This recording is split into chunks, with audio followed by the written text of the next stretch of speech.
Ви благодарам, почитувана колешка, ви благодарам за тоа што кажавте дека точно овој амандман е во насока да се алармира ситуацијата, мада не верувам дека ние и порано тоа не го правевме, веќе 3 години поред ја алармираме ситуацијата и никако ситуацијата да мрдне од мртвата точка. Барем нешто да ни се каже дека е направено во овој период. А секоја година по 2 пати во годината истиот амандман. Еднаш со носење на буџет, еднаш со ребаланс на буџет. Истиот амандман. Истите одговори. Исто и во 2017, исто и во 2018. И сега затоа не знаеме на каков начин треба да го алармираме Министерството, односно владата да се преземи нешто. Јас потполно и кажав на почетокот, овај не е вчерашен или сегашен проблем.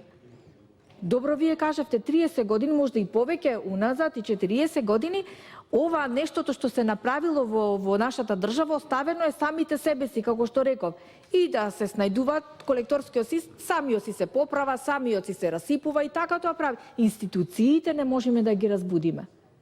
Институциите.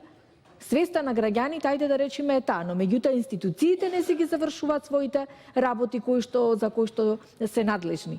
Јас ја поздравувам, ги поздравувам овие 183 милиони денари кои што ги издвојува Министерството за да се отпочни еден дел, не знам во која насока, и барав почитувана колешке да ми се даде една динамика, оти вие и самите кажавте на претходниот амандман, 3 месеци имаме до крајот. Со ребалансот се одвоили 183 милиони денари. Вие рековте 20 милиони се релативно големи средства кои што не можат да се реализираат до крајот на годината за енергетски ефикасни згради, а 183 милиони денари кој што викате е почетна помош државата која што му ја дава на новото државно предпријатие. Зашто? Ако тие средства се исклучливо наменети само за да се задоволат партиските послушници кои што треба да се вработат таму, а ни еден денар да не се потроши за 1 метар изградба на канализациона мрежа за заштита на Охридското езеро, и тоа како ќе бидам против тоа? И затоа вие не кажувате која е динамиката на трошењето на овие средства кои што се испланирани. А ако се каже дека е испланирано за да се заврши канализационата мрежа од Радожда до Елен Камен, од Елен Камен до Струга, од Струга до Подмолје, од Подмолје до Охрид, од Охрид до Трпејца, зошто не е Трпејца Љубаништа во овај вие што го кажавте сега?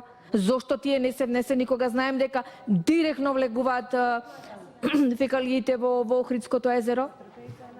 Не сте до крај транспарентни за да можеме да ви веруваме.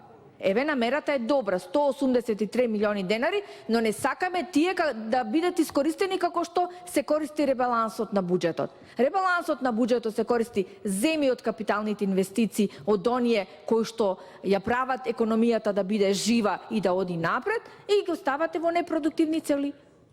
Како да ви веруваме сега? Значи, вие 183 милиони денари, ако отварате ново предпријатие, само за плати ќе ги потрошите.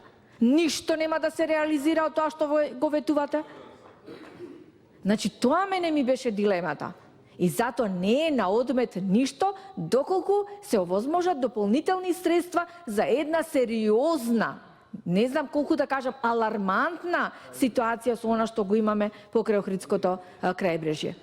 Како ние ќе го стопираме градоначалникот Рамис Мерко да престани да истура чакал и да прави вештачки плажи во Охридското езеро? Како? Како ќе привлекуваме туристи? Како ќе го задржиме статусот на Охридското езеро како природно наследство заштитено од УНЕСКО? Со горење на трската? Како? Со градење на балони таму за свадби? Во делови каде што е намена на туризам и спортски активности? Ние донесовме и финанси и проекти готови за изградба на тениски игралишта, рекреативни зони покрај крайбрежјето на Охридското езеро. Рамис Мерко и претходниот градоначалник дел од тие парцели ги оттуѓуваат на брзина за да не може тоа да се реализира. Како ќе одиме ние напред во Европа на ваков начин? Не ми е јасно, навистина не ми е јасно. Ние нели донесовме туристички развојни зони, закон донесовме за тоа, кажете ми една дали е реализирана. Една, и посочете тука е направена. Затоа сметам дека и овие 183 милиони денари ќе бидат злоупотребени наместо да бидат строго наменски реализирани. Благодарам.